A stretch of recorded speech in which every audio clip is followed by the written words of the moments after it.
Hello everyone. मैं मिथुन सिंह स्वागत करता हूं आप सभी का। आशा करता हूं आप सभी बहुत अच्छे होंगे। उत्तर प्रदेश से शिक्षकों की भर्ती आई हुई है। मैं आपको बता दूं, अलग अलग 75 अलग अलग जनपदों से आपको रिक्रूटमेंट देखने को मिलेगी। 10,684 पदों पे भर्ती आई हुई है। सभी चीज़ों को हम लोग जानेंगे। योग्यता क्या होनी चाहिए, आयु क्या होना चाहिए, चयन प्रक्रिया क्या है और मेरिट सूची यानी कि जो आपका मेरिट लिस्ट है वो कैसे तैयार होगा, सभी चीज़ों पे हम लोग बिल्कुल धीरे धीरे बात करेंगे। आगे बढ़ने उससे पहले आप लोगों से बस एक छोटा सा रिक्वेस्ट रहेगा, आप किस डिस्ट्रिक्ट से इस वीडियो को देख रहे हैं आपको वो नीचे कमेंट करके बताना है, पहली बात। दूसरी बात, कौन कौन आवेदन कर सकता है, अदर स्टेट वाले भी यहाँ पे एलिजिबल आपको देखने को मिल जाएंगे। ऐसे मौके रोज रोज नहीं आते हैं, ऑब्वियस सी बात है। ऐसे मौके आपको रोज रोज देखने को मिलेगा नहीं, ये अपॉर्चुनिटी आपको मिस नहीं करना है। तो चलिए पीडीएफ को ओपन करते हैं और एक एक करके सभी चीजों को हम लोग देख लेंगे। यहाँ से आप देख सकते हो, राज्य परियोजना निर्देशक कार्यालय लखनऊ से ये जो है वैकेंसी आपको देखने को मिलेगी। 24/8/2024 को ये जारी की गई है। मैं थोड़ा सा लेट हूं, बट मैंने सोचा कि कहीं ये फर्जी तो नहीं। देखिए, मैं एक बात आपको बता दूं, भले ही लेट हो जाए but you have to prepare yourself. आप जो है चीज़ों को अच्छे से देख लीजिए, समझ लीजिए, उसके बाद ही जो है फॉर्म के लिए अप्लाई कीजिए। 75 अलग अलग जनपदों से रिक्रूटमेंट आई है 10,684 पोस्ट पे, और सैलरी आपको 10,313 रुपये मिलेगी। अब आप बोलोगे इतनी कम सैलरी में कैसे कोई सर्वाइव कर सकता है, बच्चों को पढ़ाना होता है, घर का खर्च है और 10 तरह की चीज़ें हैं। तो मैं आपको बता दूं, आप अगर अपने जिले में काम कर रहे हो तो डेफिनेटली आप जो है अदर स्टेट में जाकर के या फिर कहीं और अदर जगह जाकर अगर 30,000 भी कमा रहे हो, 40,000 भी कमा रहे हो, तो उससे बेटर है आप अपने डिस्ट्रिक्ट में 10,000 रुपये कमाओ। आप माँ पिताजी के पास भी रहोगे और डेफिनेटली फैमिली का भी ध्यान आप रख पाओगे। और सैलरी, कम सैलरी मिलेगी तो ऑब्वियसली महंगाई भी कम होगा, रेंट भी आपको नहीं देना होगा, इस तरह की चीजें हैं। अब आगे देखिए, इस पद का नाम क्या है, ECE एजुकेशन एजुकेटर की रिक्रूटमेंट आई हुई है। पदों की संख्या 10,684। नियुक्ति स्थान जो यूपी के 75 जनपद है वहां पे आपको जो है आंगनवाड़ी केंद्रों में बहाल किया जाएगा। नियुक्ति का प्रकाश संविदा यानी कि आउटसोर्सिंग के माध्यम से किया जाएगा। ये कॉन्ट्रेक्चुअल वैकेंसी है और 11 महीने के लिए आपको रखा जाएगा। मैं आपको एक राज की बात बताता हूँ, सीक्रेट जो है, टॉप सीक्रेट मैं आपको बता देता हूँ। अगर 11 महीने के लिए आप यहाँ पे काम कर लेते हो तो डेफिनेटली आपको निकाला नहीं जाएगा। फिर से 11 महीने होने के बाद कस्तूरबा में जैसा काम होता है ना, वैसा फिर 11 मंथ के बाद आपको जो है सेकेंड टर्म के लिए, फिर जो है आगे थर्ड टर्म के लिए, फिर आगे फोर्थ टर्म के लिए आपको जो है आगे बढ़ा दिया जाएगा। क्लियर है यहाँ तक बातें?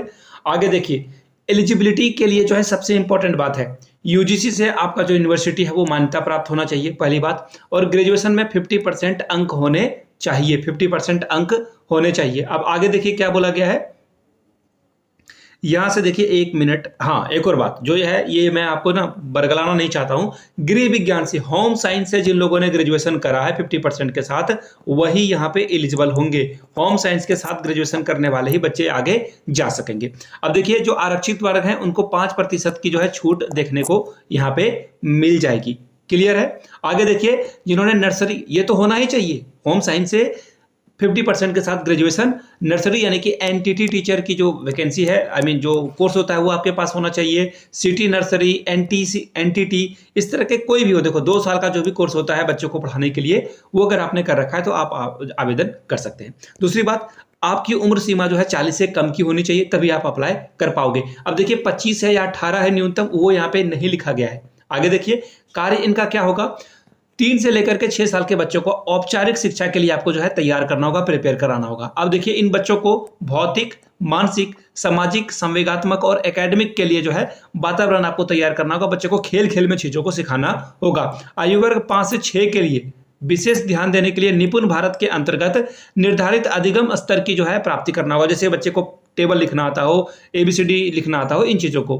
बच्चों के संज्ञानात्मक विकास के लिए रंग, आकार, ध्वनि, वस्तु, वातावरण, पेड़ पौधे के बारे में जानकारी होनी चाहिए। तो ये देखिए बच्चे के बारे में है। अब मैं यहाँ पे टाइम वेस्ट आपका नहीं करूंगा। अब देखिए, जो कमिटी होगी वो डिसाइड करेगी कि कैसे यहाँ पे जो है किया जाएगा। ठीक है, जनपद पर जो है यहाँ पे इस तरह के अधिकारी आपको देखने को मिलेंगे। लेकिन जो आपका, जहां पे आपका सिलेक्शन होगा उसके लिए देखिए कौन कौन होंगे। जिलाधिकारी द्वारा जो नामित मुख्य विकास पदाधिकारी हैं या फिर अपर जिलाधिकारी हैं वो अध्यक्ष होंगे। प्राचार्य होंगे, वहां के जो शिक्षा एवं प्रशिक्षण संस्थान के सदस्य वो यहाँ पे होंगे। और जिला बेसिक शिक्षा अधिकारी जो जनपद है उसके सदस्य सचिव कहलाए जाएंगे। जिला कार्यक्रम बेसिक अधिकारी जो जनपद होंगे वो सदस्य होंगे। और जिला अधिकारी के द्वारा नामित 2 अलग अलग सदस्य होंगे, वो भी सदस्य होंगे। ये मेरिट लिस्ट को जो है आपके एप्लीकेशन को ध्यान से देखेंगे। अब देखिए, ये जो भर्ती है यहाँ से देख सकते हैं आप, ये भर्ती की अगर मैं बात करूं तो वेट अ मोमेंट, मैं आपको बता देता हूँ। यहाँ से देखिए, ये जो काउंसलिंग वगैरह से जो आपकी भर्ती कराई जाएगी, यहाँ से आप देख सकते हो विद्यालय चयन हेतु काउंसलिंग की जाएगी, उसके बाद जो है आपका भर्ती प्रक्रिया को आगे बढ़ाया जाएगा। अब यहाँ से देख लीजिए, दिनांक 30 सितंबर 2024 को जो है आपकी भर्ती प्रक्रिया को कंप्लीट करने की बात की गई है। अब बोलोगे ये जेम पोर्टल क्या है जिससे जो है आपकी नियुक्ति की जाएगी? तो ये एक वेबसाइट है जहाँ से आपको जो है फॉर्म भरने के लिए जो है बातें बताई जाएगी। इसके रिगार्डिंग जो है आखिरी डेट इसकी 30 सितंबर है, लेकिन 30 सितंबर को हर हाल में ये भर्ती प्रक्रिया को कंप्लीट कर लिया जाएगा। अब आगे देखिए, यहाँ से आप देख सकते हो आगरा से 161 पदों पे भर्ती है। इसी तरह से सारे जगहों की रिक्रूटमेंट आपको देखने को मिल जाएगी। आप हमारे टेलीग्राम से जुड़ जाइए, टेलीग्राम चैनल का लिंक नीचे कमेंट बॉक्स में और डिस्क्रिप्शन बॉक्स में मिल जाएगा। तो चलिए मिलते हैं अगले वीडियो में। इसके रिगार्डिंग जैसे ही वेबसाइट वगैरह कुछ आती है तो एक अलग से मैं अपडेटेड वीडियो आप लोगों के लिए जो है अपलोड कर दूंगा। वीडियो को यहाँ तक देखने के लिए आप सभी का बहुत बहुत शुक्रिया। Have a good day.